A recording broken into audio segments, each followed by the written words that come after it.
الله الرحمن الرحيم. الحمد لله رب العالمين، والصلاة والسلام على سيد الأنبياء والمرسلين وعلى آله وصحابه أجمعين ومن اتبعهم بإحسان إلى يوم الدين. أما بعد، فقد قال الله تبارك وتعالى في كتابه الخالق: أعوذ بالله من الشيطان الرجيم، بسم الله الرحمن الرحيم. قد أفلح المؤمنون الذين هم في صلاتهم خاشعون. وقال أيضا: إن الصلاة تنهى عن الفحشاء والمنكر. وقال النبي صلى الله عليه وسلم: الصلاة عماد الدين، فمن أقامها أقام الدين، ومن هدمها هدم الدين، أو كما قال عليه الصلاة والسلام. میرے محترم بزرگ اور دوستو، اللہ رب العزت کا بہت بڑا احسان و کرم ہوا کہ اس نے ہمیں اور آپ کو یہاں جمع فرمایا اور کچھ کہنے اور سننے کی توفیق عطا فرمائی. میرے محترم بزرگ اور دوستو، ابھی میں نے قرآن کریم کی چند آیتیں اور جناب نبی پاک صلی اللہ علیہ وسلم کی وہ حدیثیں تلاوت کی. دعا کیجیے کہ اللہ تعالیٰ آیت اور حدیث کی روشنی مجھے صحیح اور سچی بات کہنے اور ہم سب کو اس پر عمل کرنے کی توفیق عطا فرمائے. دوستو، یہ قرآن آیتیں جو میں نے پڑھی، یہ مبارک حدیثیں جو میں نے تلاوت کی، ان تمام نصوص میں مذہب اسلام کی سب سے اہم عبادت نماز کا تذکرہ کیا گیا ہے. اس پر مرتب ہونے والے فوائد اور ثمرات کی نشاندہی کی گئی. ان فرمودات و ارشادات میں دین کے سب سے بڑے فریضے یعنی نماز کی اہمیت اور اس کی حفاظت پر روشنی ڈالی گئی. نماز نہ پڑھنے والوں کے لیے آداب کا وارنٹ جاری کیا گیا. نماز سے لاپرواہی اور غفلت برتنے والوں کو سختی اور سزا سے ڈرایا گیا اور کہا گیا کہ روز محشر کی جا پڑاس پور اول کوشش نماز پڑھو. اے لوگوں، محشر کا دن بڑا سخت اور جان لیوا ہوگا. محشر کی گھڑی انتہائی دشوار گزار اور جان غسل ہوگی، اور اس دن سب سے پہلے نماز کے متعلق پوچھا جائے گا. تمام چیزوں سے پہلے نماز کا حساب و کتاب ہوگا. اگر ہم غور کریں تو معلوم ہوگا کہ ان ارشادات عالیہ میں ہمیں آواز لگائی گئی، ہمارے سینوں پر دستک دی گئی اور یہ مطالبہ کیا گیا کہ ہم اور آپ بیدار ہو جائیں، آنکھیں کھولے، اپنے مقصد تخلیق کو سمجھیں اور غور کریں کہ اس دنیا میں ہمیں کس لیے بھیجا گیا، کس مقصد کے تحت ہم پیدا کیے گئے، ہمارا کیا کیا فرائض ہے، ہم پر کون کون سی عبادتیں واجب اور لازم ہیں، ہمارا شعار اور ہماری علامت کیا ہے. میرے محترم بزرگ اور دوستوں، جس طرح ہر قوم کی علامت ہوتی، ہر جماعت کی پہچان ہوتی، ہر مذہب کا ایک شعار ہوتا، ہر دین کا اپنا ایک مخصوص امتیاز ہوتا، ہر دھرم کا الگ ایک لیبل ہوا کرتا، اور ہر دیندار اور مذہب پسند اپنی مذہبی علامت اور دینی شعار سے جانا جاتا. ٹھیک اسی طرح مسلمانوں کی علامت اہل اسلام کا بھی ایک الگ طرز امتیاز ہے. دین محمدیہ کی بھی ایک منفرد پہچان ہے اور مذہب اسلام کا بھی ایک خاص شعار ہے. اللہ کے رسول علیہ السلام ارشاد فرماتے ہیں: لِكُلِّ شَيْءٍ عَلَمٌ وَعَلَمَ الْإِيمَانِ الصَّلَاةُ. ہر چیز کی علامت اور نشانی ہوا کرتی ہے، اور ایمان کی علامت نماز ہے. اہل ایمان کی شناخت نماز سے ہوتی ہے. آئیے پہلے ہم نماز کی اہمیت کو سمجھیں، نماز کی حفاظت پر توجہ دیں اور نماز کی قدر و منزلت کا اندازہ لگائیں. نماز کی فضیلت اور اس کی رفعت نشان کو سمجھنے کے لیے صرف اتنا ہی کافی ہے کہ نماز کے علاوہ جتنی بھی عبادتیں فرض ہوئے مسلمانوں پر، جن احکامات شریعہ کو لازم کیا گیا اور اس کی ادائیگی کا مکلف بنایا گیا، وہ تمام احکام اس دنیا میں حاصل کیے گئے. روزے کا حکم دنیا میں نازل ہوا، حج کی فرضیت کا حکم دنیا میں نازل ہوا، وجوب زکوٰۃ کا حکم دنیا میں نازل ہوا، اور ان تمام میں حضرت جبرائیل کا واسطہ ہے. لیکن قربان جائیے نماز کی برتری اور اس کی عظمت. اندازہ لگائیے کہ نماز کی اہم ترین عبادت. اللہ تعالیٰ نے نبی پاک صلی اللہ علیہ وسلم کو دربار شاہی میں بلا کر بغیر کسی واسطے کے 3 اہم ترین چیز کا حکم دیا۔ نمبر 1، امت محمدیہ پر دن رات میں 50 وقت کی نماز فرض ہو۔ نمبر 2، شرک کے علاوہ ہر گناہ کی بخشش کا پروان ملا۔ نمبر 3، سورہ بقرہ کا آخری ٹکڑا دیا گیا۔ رسول پاک صلی اللہ علیہ وسلم یہ تحائف لے کر آنے لگے تو راستے میں حضرت موسیٰ علیہ السلام سے ملاقات ہوئی۔ انہوں نے پوچھا، بما امرت، اے محمد صلی اللہ علیہ وسلم آپ کو کس چیز کا حکم دیا گیا؟ دربار خداوندی سے کون سا تحفہ ملا؟ آپ صلی اللہ علیہ وسلم نے جواب دیا، اے موسیٰ، اللہ تعالیٰ نے میری امت پر ہر دن 50 وقت کی نماز فرض کی۔ حضرت موسیٰ علیہ السلام نے فرمایا، اے اللہ کے نبی، آپ کی امت سے روزانہ 50 نمازوں کی ادائیگی نہیں ہو سکے گی، کیونکہ بخدا آپ سے پہلے میں لوگوں کا تجربہ کر چکا ہوں، بنی اسرائیل کو اچھی طرح آزما چکا ہوں۔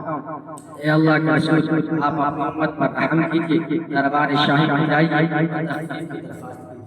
چنانچہ 10 وقت کی نماز ختم ہو گئی اور آپ صلی اللہ علیہ وسلم واپس تشریف لے گئے۔ راستے میں پھر حضرت موسیٰ علیہ السلام سے ملاقات ہوئی، انہوں نے پوچھا اور آپ صلی اللہ علیہ وسلم واپس بھیجا۔ کئی بار یہ سلسلہ چلتا رہا، یہاں تک کہ صرف 5 وقت کی نماز رہ گئی اور آپ صلی اللہ علیہ وسلم واپس تشریف لے گئے۔ راستے میں پھر حضرت موسیٰ علیہ السلام سے ملاقات ہوئی، انہوں نے پوچھا اور آپ صلی اللہ علیہ وسلم واپس بھیجا۔ کئی بار یہ سلسلہ چلتا رہا، یہاں تک کہ صرف 5 وقت کی نماز رہ گئی۔ حضرت موسیٰ علیہ السلام نے اس بات کو واپس بھیجنا چاہا کہ اللہ کے رسول علیہ السلام نے کہا کر مجرد کر دیا کہ میں کئی مرتبہ اللہ سے تخفیف کی درخواست کر چکا ہوں، میری ہمت نہیں ہو رہی، تخفیف کراتے ہوئے شرم محسوس ہو رہی۔ اور آپ صلی اللہ علیہ وسلم یہی 5 نمازیں لے کر دنیا میں تشریف لے گئے۔ لیکن میرے محترم بزرگ اور دوستو، ذرا غور کرو، اللہ کا فضل و کرم کر دیکھو کہ ان 5 نمازوں کا ثواب 50 نمازوں کو برابر قرار دے دیا گیا۔